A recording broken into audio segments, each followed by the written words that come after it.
Since the times of Jesus and John the Baptist, the Jordan River has changed drastically from what it once was. Currently, the enormous ancient canal is little more than a murky body of water that is in danger of disappearing completely. The Jordan River area is experiencing several odd and disturbing events. If you're wondering what could have caused this catastrophe and what will happen as a result, this is for you. Watch till the end as we explore the new, terrifying discovery at the Jordan River that scientists can't explain, right here in a secret world. Jordan typically gets its water from 3 rivers, the Dan, Hasbani, and Banias. It was at the Banias River that Jesus gave Peter the key to the kingdom of heaven. The rivers that feed the Jordan are hydrated by the melting snow from Lebanon's and Hermon's mountains. The muddy wastewater from the surrounding Israeli villages bursts through a corroded pipe and mixes with agricultural runoff and salt water from the nearby salt springs to form the remainder of the river. Yet the Jordan wasn't exceptionally deep before the occurrences caused the river to dry up. It experiences low water levels during the end of summer and the beginning of fall.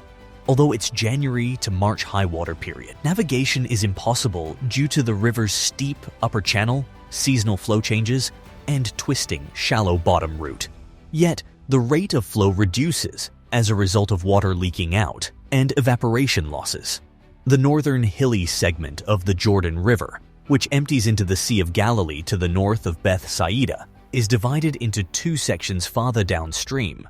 The river's southernmost branch departs from the Sea of Galilee and travels south toward the Dead Sea.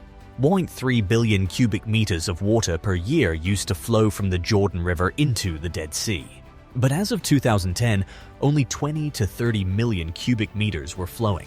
As a result, the Jordan River's drastic decline is the main factor contributing to the Dead Sea's quick disappearance.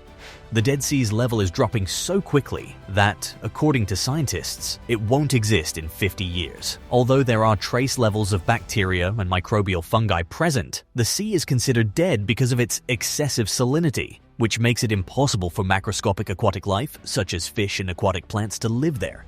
Because the sea salt content can drop from its regular 35% to as low as 30% after floods, the dense layer briefly springs to life during rainy winters. Oddly, after a particularly wet winter in 1980, the normally deep blue Dead Sea became red. This, according to researchers at the Hebrew University of Jerusalem, was caused by an overabundance of Dunaliella, a type of algae.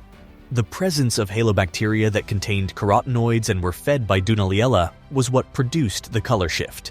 Yet, as the Dead Sea basin becomes drier, the algae and bacteria have not significantly recovered. The consequences of Jordan's drying have extended even further than the disappearance of its aquatic life. The abrupt formation of sinkholes in the Dead Sea, which have started to occur more regularly, coupled with the decreased water inflow from the Jordan River, is even more immediately harmful. The Dead Sea's level has been determined to have dropped by more than 100 feet just in the last 3 decades.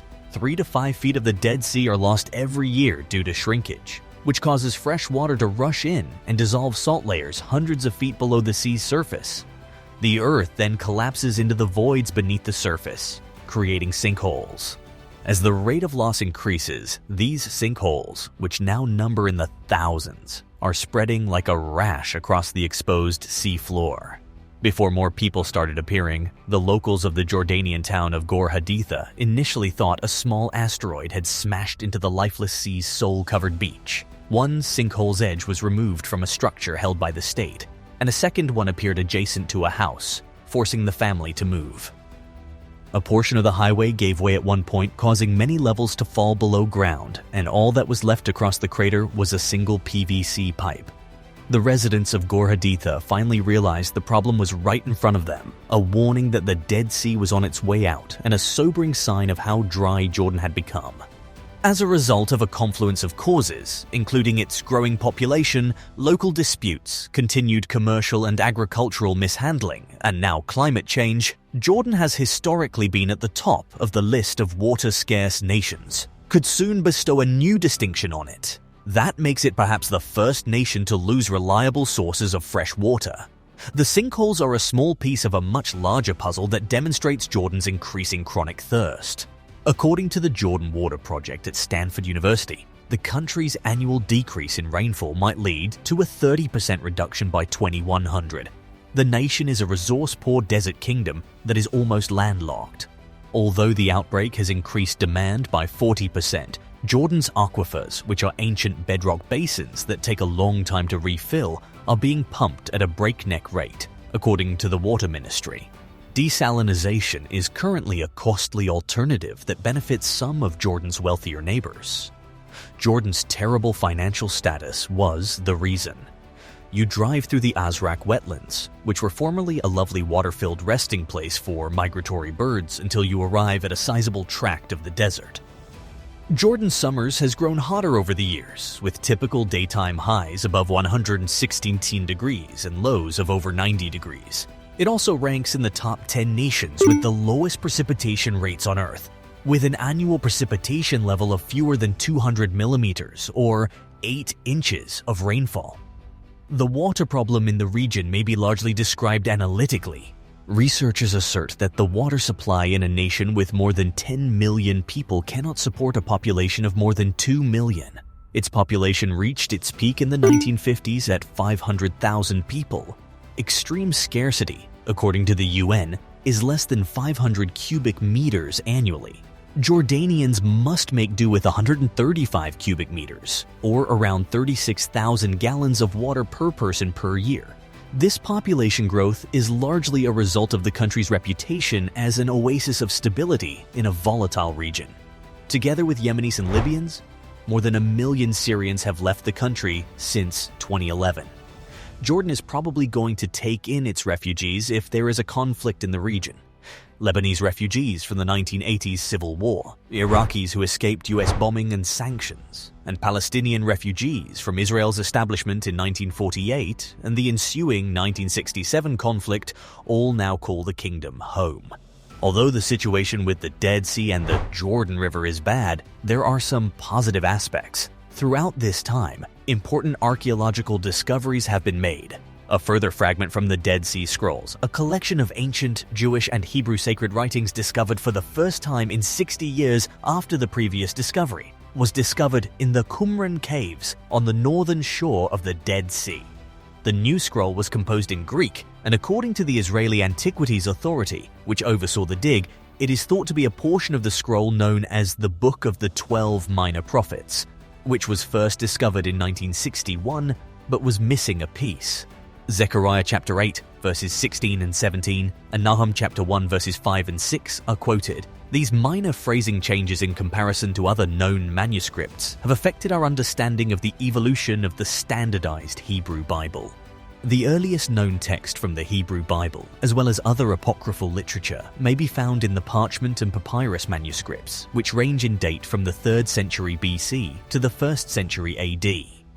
The new pieces were found in the famed Cave of Horror, where in the 1950s, archaeologists found the skeletons of men, women and children who had died in the Jewish revolt known as the Bar Kokhba, which occurred against Rome between the years 132 and 136 during the reign of Emperor Hadrian. Evidence of Roman campsites on the rock above the cave suggests that the rebels may have withstood the siege until they starved to death. Only a rope that must be lowered by 200 feet can be used to enter the cave.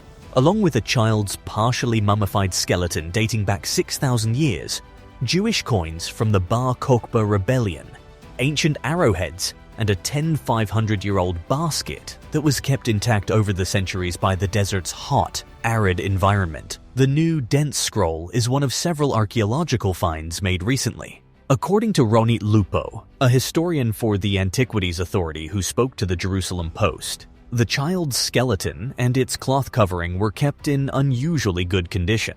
Because of the biological mummification process that had taken place because of the climate in the cave, the skin's tendons and even its hair were partially preserved despite the passage of time. According to the Israel Antiquities Authority, the recently unearthed basket may be the oldest basket ever discovered. It is formed of woven reeds and dates back to the Neolithic period before pottery was created nearby. But, regardless of the results, water is a precious resource, and its cost cannot be compared to the findings, no matter how enlightening they may be. Also, scientists believe that over the next few decades, conflicts over water and water rights will become more widespread. This is a clear signal that people need to get ready for the next drought and other severe effects that will happen as a result. Let us know in the comments below what your thoughts are on the terrifying event happening around the Jordan River. If you enjoyed this video, don't forget to hit like, share, and subscribe to our channel for more informative videos.